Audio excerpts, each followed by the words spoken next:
Xəbərmi YouTube kanalının daimi izləyiciləri, hər birinizi salamlayıram. Kanala abunə olub, videoları bəyənməyi unutmayın. Xalq artisti Aygün Bayramova Sabahın Xeyir Azərbaycan verilişinə müsahibəsində niyə efirlərə gec-gec çıxdığını açıqlayıb. Ölkəz xəbər verir ki, sənətçi buna Bakıdakı tıxacların səbəb olduğunu vurğulayıb.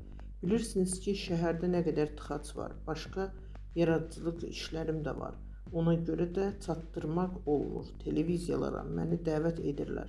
Hər birinə hörmətim var, ancaq vaxt baxımından alınmır. Aygün Bayramova həmkarlarına bəzi məsləhətlər verib. Sənət adamı ən çox da xanımlara aiddir. Səhnədə şarm olmalıdır. Bununla bərabər mütləq özlərinə diqqət etməlidirlər. Hər səhnənin öz geyim tərzi var. Çoxu bunu başa düşməyib.